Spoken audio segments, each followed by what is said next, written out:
Muy bien, de regreso con otro tema no menos interesante. ¿Qué se puede aprender de una crisis? Hemos oído hablar mucho y variado de la crisis española, de la crisis europea. Pero ¿qué aprendemos o qué se puede aprender de una crisis?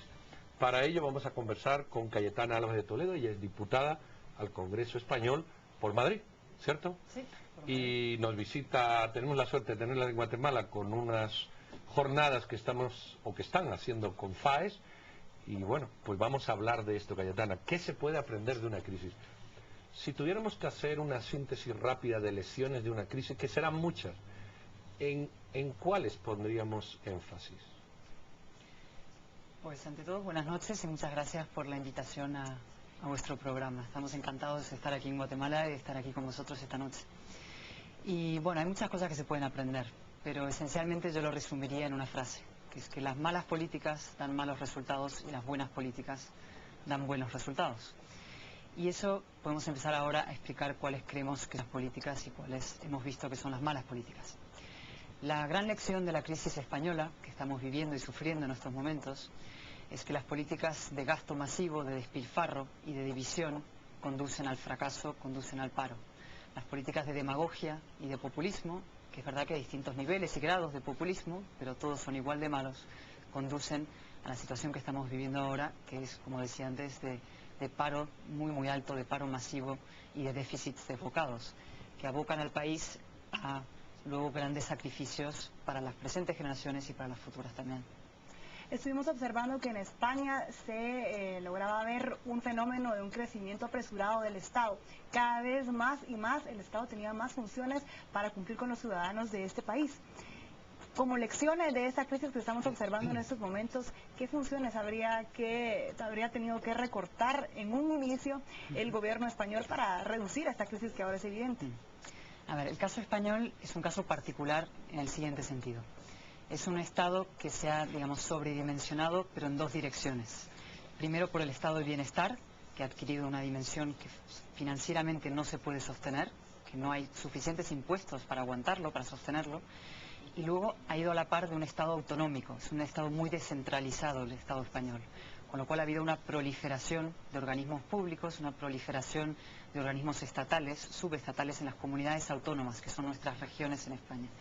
Y esos dos procesos paralelos, de un estado del bienestar demasiado grande y un Estado autonómico demasiado desbordado, juntos a la vez, ha hecho que esta crisis sea especialmente dura y especialmente difícil. Con lo cual, ¿qué habría que hacer ahora? Pues el gran proyecto de reforma y regeneración de España tendría que pasar por recortar el estado del bienestar, intentar encontrar los límites y los equilibrios adecuados y a su vez recortar el estado autonómico y ver cuáles serían los buenos límites, los límites razonables para una convivencia armónica, una convivencia pacífica, para un estado que fuera a su vez viable, sostenible y a la vez deseable. Ese sería el gran proyecto que tendríamos por delante en España para las próximas décadas. Desde lo público, ¿cómo dirigirse a una ciudadanía que se ha acostumbrado de alguna manera a vivir de una forma y de pronto hacerle ver que hay X miles de millones de euros que tienen que pagar, obras públicas que nadie se quiere hacer cargo? ¿Cómo explicar eso a una ciudadanía que muchas veces está detrás de la barrera viendo los toros y no metida en la política? Pues yo creo que con mucho liderazgo y con mucha claridad, y diciéndole a la gente que hay que pasar del sufrimiento inútil a los sacrificios útiles. Los sacrificios inútiles, medidas que no se entienden, recortes que no se comprenden y que se explican, eso es muy difícil que la ciudadanía lo pueda seguir y compartir. Sin embargo, si todo esto se explica, los orígenes de la crisis, y se explica también hacia dónde queremos ir, hacia qué tipo de país queremos construir entre todos, yo creo que eso sí se puede explicar y sí se puede compartir. Y insisto en esta idea del sufrimiento inútil y el sacrificio útil. Es verdad que hay que hacer sacrificios, es verdad que va a haber que hacer ajustes, es verdad que todo no va a ser gratis, no se puede pagar todo, una sanidad absolutamente gratis total y para todo el mundo, una educación en todas sus fases de los 0 a los 3 años incluidas gratis total y sin límites. Hay que decirle a la gente que todo eso no va a ser posible, pero que en cambio ese sacrificio que hay que hacer va a ser útil, va a permitir crecimiento, va a permitir creación de empleo y va a permitir que el país salga adelante y además va a permitir una cosa mucho más importante que todo eso, que es que hagamos un país mejor, un país con los buenos valores, los valores del esfuerzo, los valores del sacrificio, de una sana competencia. Hay que también cambiar la mentalidad y pasar de la sensación de que todo viene regalado, a que hay que ganárselo y hay que hacer un esfuerzo. ¿Cómo incentivar, cómo llamar a que nuevas empresas deseen ahora llegar a invertir a España con esta crisis que se está viviendo en estos momentos? Sobre todo también con un marco laboral tan duro, tan riguroso como el que tiene España. Bueno, el marco laboral se ha cambiado, se ha hecho una reforma hace unos meses, una reforma laboral profunda, que también puede completarse y probablemente se seguirá avanzando en la misma dirección. El mercado laboral, que era muy rígido en España, eso sí se está cambiando y se está modificando, y eso es un buen paso, es un paso en la buena dirección.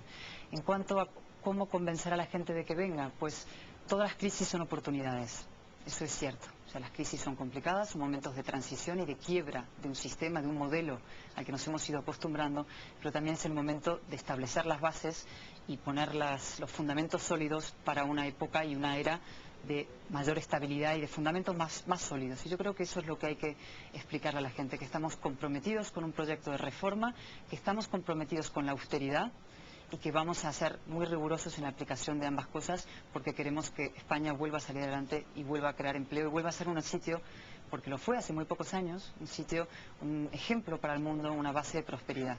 Lo fue del año 96 al año 2004, en la época de José María Aznar. Se quebró esa trayectoria cuando vino un gobierno socialista que empezó a aplicar malas políticas, pero eso se puede recuperar. Lo hicimos en su día y lo podemos volver a hacer. Cayetana, mientras aquí se discute un presupuesto con un gasto muy superior a los ingresos, lo que genera un progresivo endeudamiento que en algún momento hay que pagar, en España se hace una reforma constitucional para evitar gastar más de lo que se ingresa. Ese déficit cero y ese déficit acumulado de muchos países de América Latina, ¿qué lectura podemos hacer desde la experiencia? Bueno, hemos tenido que hacer esa reforma constitucional porque el déficit en España llegó a estar en el 11% en el año 2009, en la época de Zapatero. O sea, Rodríguez Zapatero, el presidente socialista, heredó una España en déficit cero, que es la que dejó José María Aznar, y la llevó al 11% de déficit en 8 años. Eso fue una política de gasto masivo, de demagogia, de utilizar el dinero público.